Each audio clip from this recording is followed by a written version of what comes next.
CBS put out a poll claiming the GOP could boil down to two things: Donald Trump versus Trump fatigue. But also they took a poll that shows what Republicans are looking for in an ideal candidate.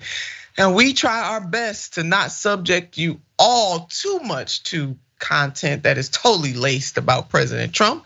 But we need you to take a look at the poll from YouGov and CBS. Likely GOP primary voters, 85% want their nominee to challenge woke ideas like clean air, clean water, clean food. I'm sorry, let me just go and get through this. 66% oppose any gun restrictions, just go on and shoot at will and kill babies.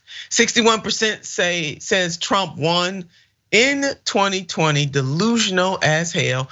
I can't help myself, I'm commentating as I go. And 57% makes liberals angry. Now I don't know, Mike. I might be able to rock with that last one. Just a little bit. I mean, seriously, as a freedom fighting progressive, that last one, it has my attention. But it's no doubt that the poll, this is what the primary voters who were polled on the Republican side is what they want in their nominee. And these are the things that Republicans think make a good candidate. Now, it's important to note that nothing on this poll really has to do with any good change for the American people. We need to put that out there just in case it wasn't obvious, but let us go ahead and break this down. We're gonna break it down by each of these qualities. 85% want them to challenge, the nominee to challenge woke ideas. Really? Now let's just remember the definition of woke, shall we? Woke, adjective, like we're gonna break this down all the way, elementary style. It is an adjective. Woker, woke is chiefly use slang, aware of and actively attentive to important societal facts and issues, especially issues of racial and social justice.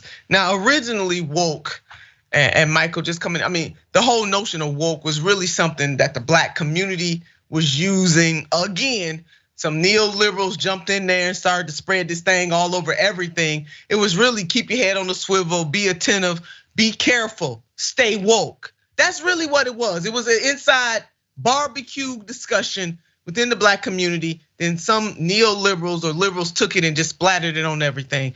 But your thoughts, Mike, about how 85% of the GOP primary voters polled said they need a nominee that challenges woke ideas. Yeah, when I saw this poll, my head nearly exploded, but it shouldn't, because it's like, this isn't very surprising.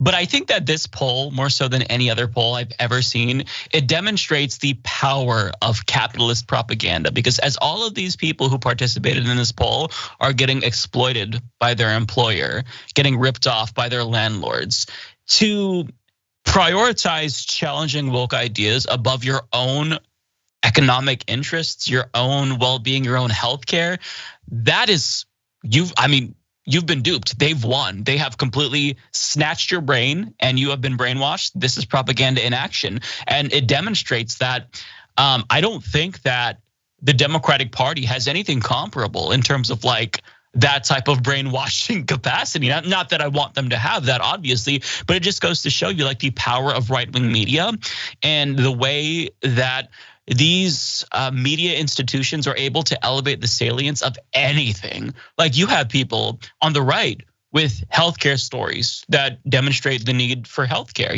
One of them can't get insulin, or somebody, is working a job for longer hours, lower wages, and they hate it. They hate their employer, but yet they care more about challenging woke ideas.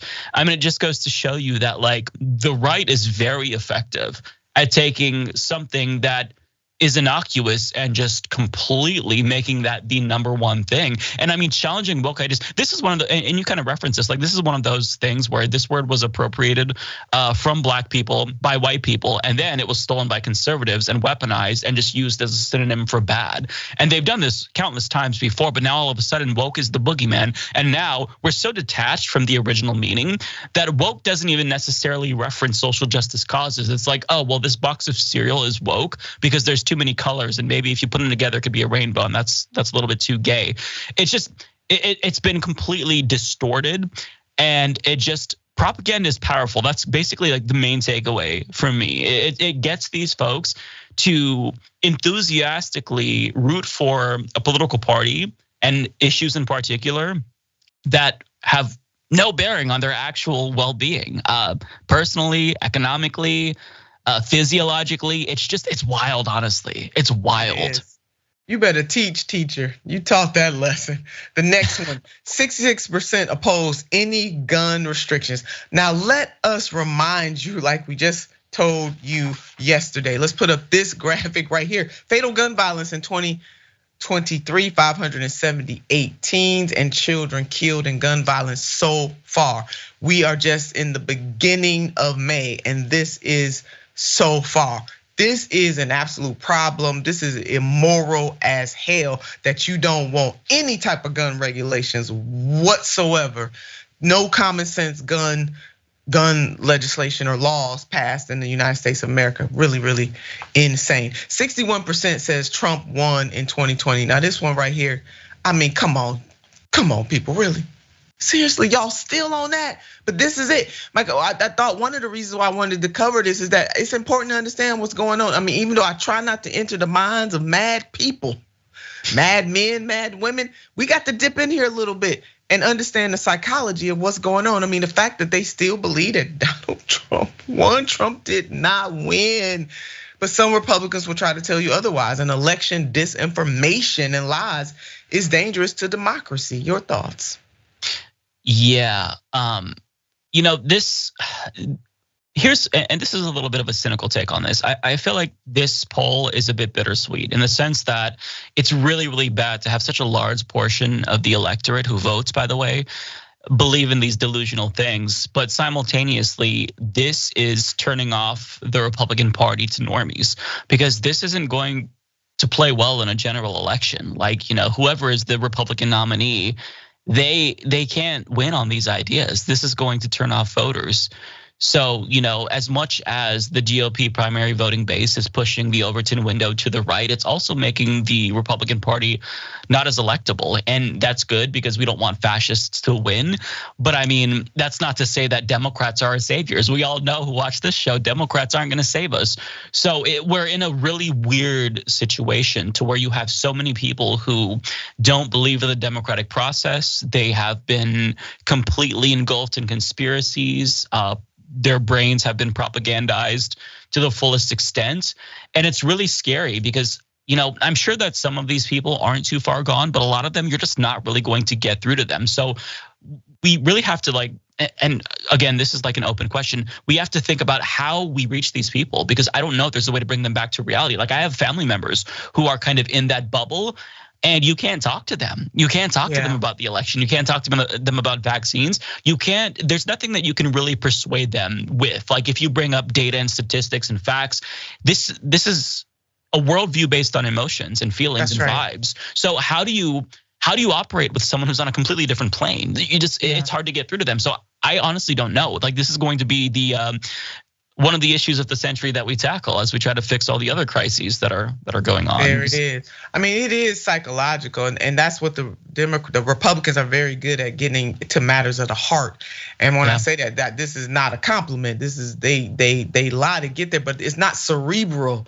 They go into the heart first to make people respond, and Democrats just don't know how to do that. I mean, as a matter of fact, they wouldn't need any tricks, because tricks are for kids. If in fact they were changing material conditions, we wouldn't be in this situation. But you're absolutely right. Neo-fascism is very, very dangerous. And the last point, as we know on the poll, was 57% want a nominee that will make liberals angry.